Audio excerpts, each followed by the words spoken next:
A Missouri lawmaker files legislation that could change how Missourians spend their final days.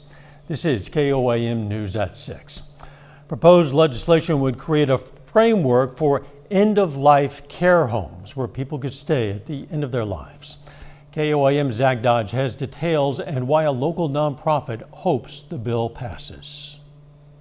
This may seem like a normal house on Mina Avenue in Joplin, but really it's what happens inside that makes it one of a kind. It's a place where individuals who are under the management of a hospice provider can come and spend their last days. Solace House of the Ozarks is what the organization calls an end-of-life care home, where they provide a 24/7 presence and care to people in their last days. Now, it's different from hospice because they don't provide medical care, but volunteers are there all the time. So we are filling the gap for where a family member or loved ones aren't able to provide that 24/7 care. The service is offered for free and officially started in March of 2020. So we've had the pleasure of serving 5 guests who actually passed in our home. Right now, Solace House can only offer 2 beds at a time, partially because Missouri law doesn't define end-of-life care homes. Something Representative Lane Roberts hopes to change with a new piece of legislation. I can tell you the need is greater than that,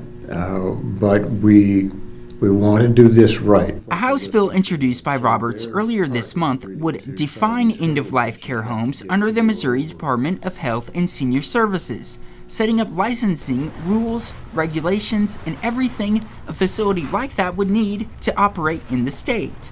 In the long run, that would allow Solace House to expand. This is something that is a labor of love for them. So if we can craft this legislation and make a success of it, and allow them to be able to realize the model that they're after, I think it would be a big deal to them. We would be 100% ready to grow and looking very much forward to that opportunity to continue serving. In Joplin, Zach Dodge, KOAM News. Solace House hopes to expand to 10 beds if the legislation passes. So far, the bill has been read in the Missouri House on 2 occasions. The